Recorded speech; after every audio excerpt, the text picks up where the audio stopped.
we will just quickly brief out about what all we shared today. Mukam karoti vachalam pangum langayati girim yatkrupathamaham vande Shri Gurum Dinatarinam Paramananda Madhavam Shri Chaitanyeshwar. So as Satyaprasad Prabhu was telling that, our learning process has one purpose, that it should never stop, and it should not only be material but it should be spiritual. So in that context, as you know that we have started this seminar series of L5, like we are going to discuss about what we have to leave, what we have to learn, or the way we have to learn, and living, loving, and lifting. So why we are doing the L5? Because we want to reach to the level 5, which is Panchama Purushartha. We are not only concerned with the Dharma, Artha, Kama, Moksha. We are actually aiming for something higher than that. So yesterday we learned that how we have to leave those things that are not conducive for our spiritual growth. And we have to focus on something which will take us ahead.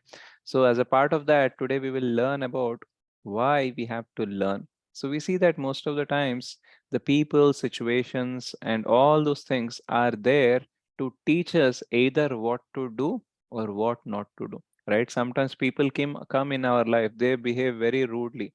And what they tell us we should not behave like this. And sometimes we find some sober and humble people in our life. And what they teach us that, we have to do like this. We have to be humble and we have to be sober like this.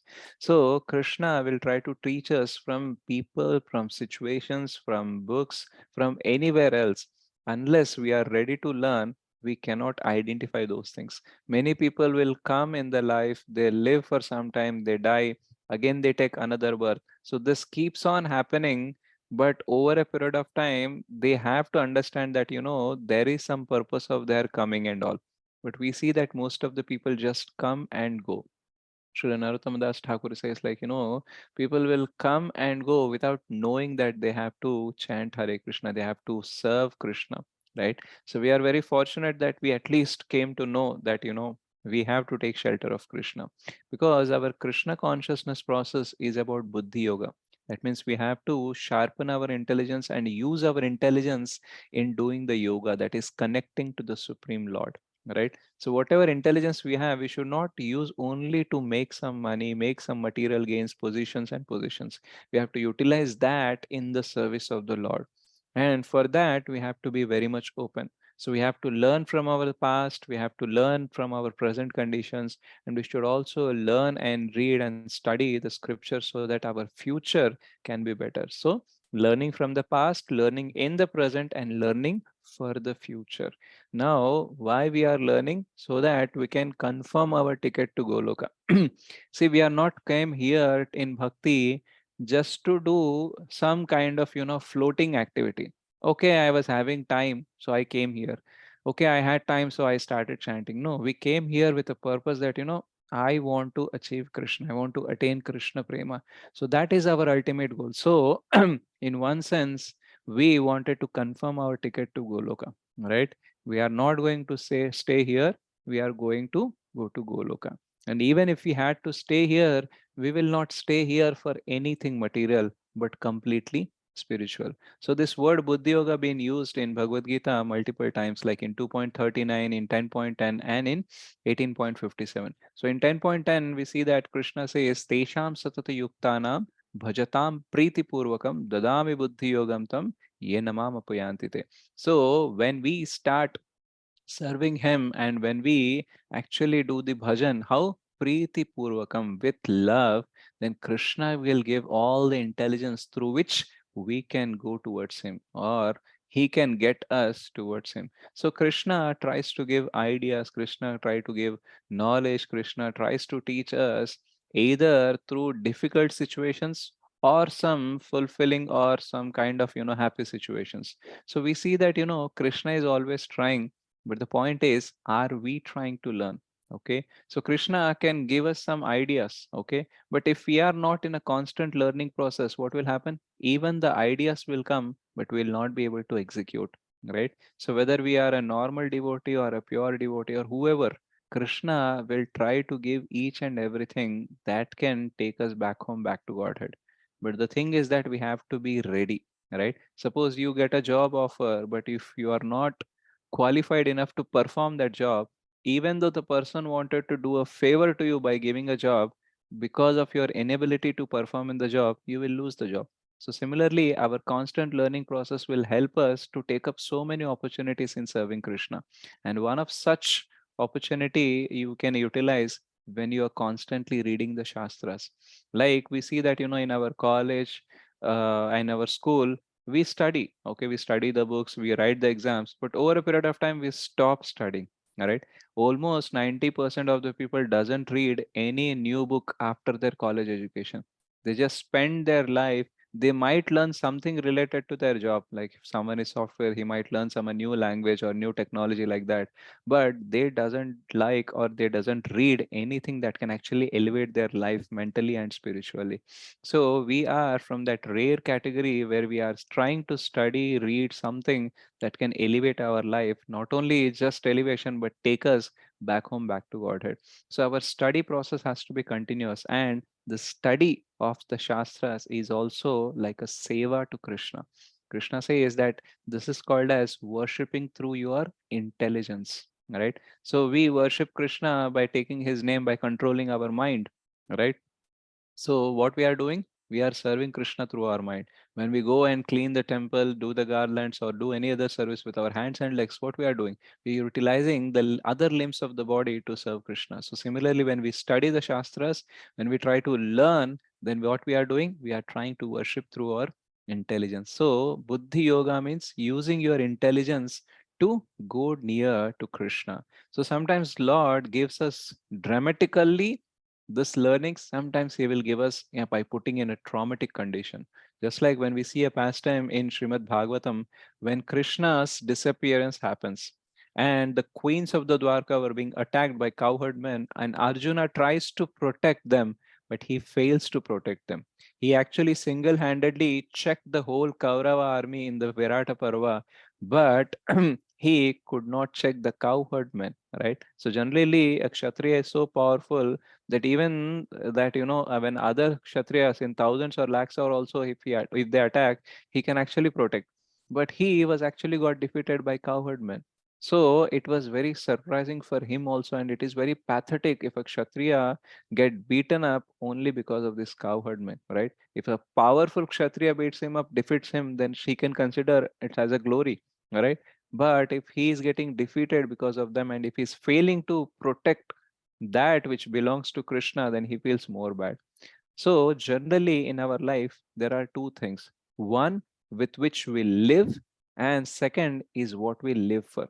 So, what we live with and what we live for, these are the two things. So, let us say if we have some job or some business, so that is what which we live with. And what we live for, why we do a job or business, to protect our family, to take care of our family, to have some higher ambitions and all. So we are living with our job or business, and we are living for family. But imagine if this both goes away from us at the same time, then it will be very, very pathetic. So Arjuna, what he was living with, he was actually a great archer. So he was living with that expertise. And who for whom he was living for? He was living for Krishna, right? So what he lived with and what he was living for, both are actually left. Krishna disappeared, and his Vilu Vidya, that means his Dhanurdhari power, all the expertise in archery, could not help him to win this war against this cowherd man. So what happened? What he lives with has gone, and what he has lived for also gone. So it's a pathetic condition, but in that pathetic condition, in that traumatic condition, he remembered the words of Krishna, right? And then he got calm, he got composed, he got the clarity. Okay, through this traumatic condition, Krishna is telling me that, my part in this world has been completed. Now I need not engage anything. That is why whenever Krishna was there, my power was there and there was a purpose. Now the power was also gone, and the person who has given me the power and purpose is also gone. So now I have nothing to do with this world. And that's how he gives up this world. So similarly, in our life also, when we go through a very bad phase, right? Krishna is trying to teach us something. Okay. We might ask, like, why Krishna has to take us to this bad phase to teach something. because that is the way some things we can learn. Sometimes, we beat up our children, we chastise them. Why? So that they can learn certain things. If they can learn everything with love, why we would use a stick or a slap to teach them something, right? So the way we are born up, the way this world works, in this, everything cannot be learned in a smooth way or a soft way, in a loving way. Some things has to be learned in a hard way. So Krishna doesn't care whether it is a soft way or hard way. He cares about how can I bring him closer to me.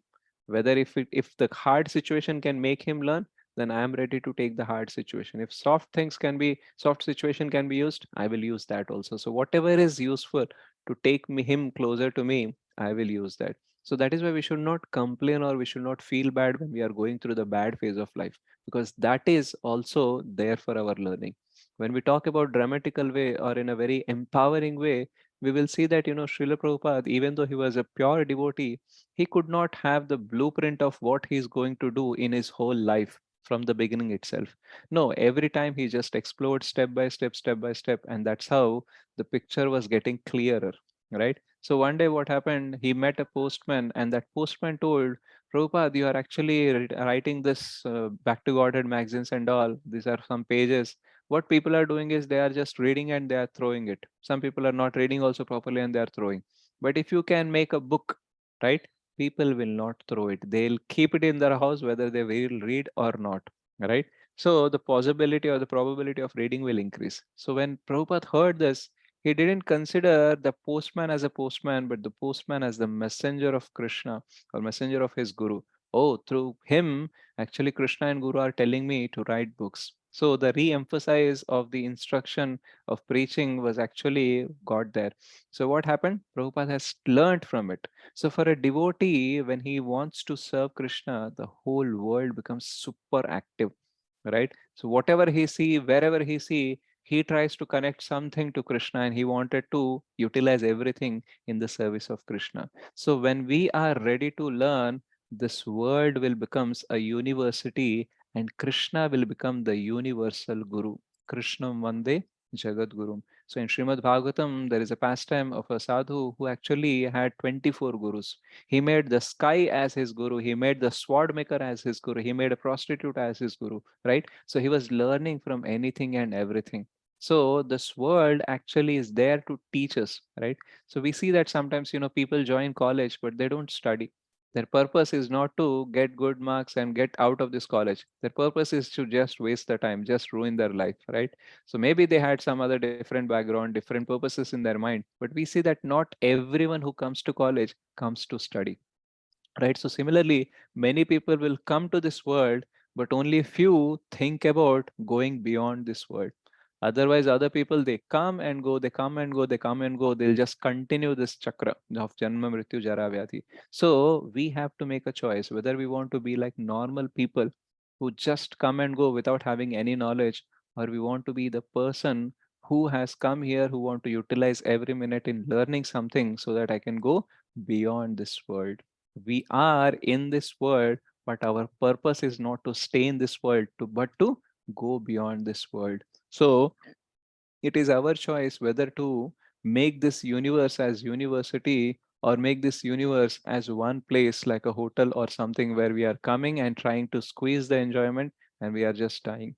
So our learning process has to be always active, right?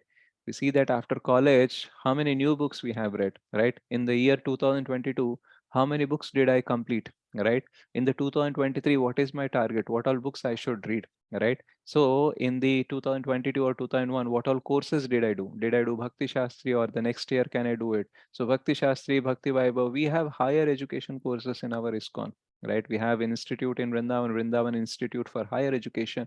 So there we can get this higher education. So what is exactly higher education? That can take you high in life, right? Spiritually, right? We have so much of high school education, PhDs and all, but that will be only related to this world only. Nothing talks about the spiritual world or how to go back home, back to Godhead. So we have to aim for those studies. So next year, what I am going to study, right? Maybe I have not utilized this year properly in studying the Shastras, but next year I will use it. So how can I plan, right? In a month, how many books I should read? In a year, how many books I should complete, right? Which courses I should try to qualify for. So all this preparation has to be there. Why? Because the more we prepare for ourselves to learn, the more Krishna will send all the resources to learn, right? So our buddhi will actually tell us to take shelter of Krishna, and once we take shelter of Krishna, our buddhi will start expanding. Earlier, when we are not in bhakti, we hardly know few things, right? But now we know many things. We may not be implementing all the things in our life today, whatever we have learned, but the desire to implement, desire to serve is actually increasing day by day, isn't it?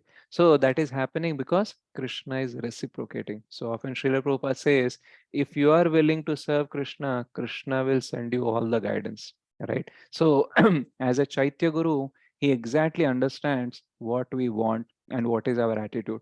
And according to that, he'll start sending all resources. He'll send an external guru. He'll send our spiritual master. He'll send the Shastras.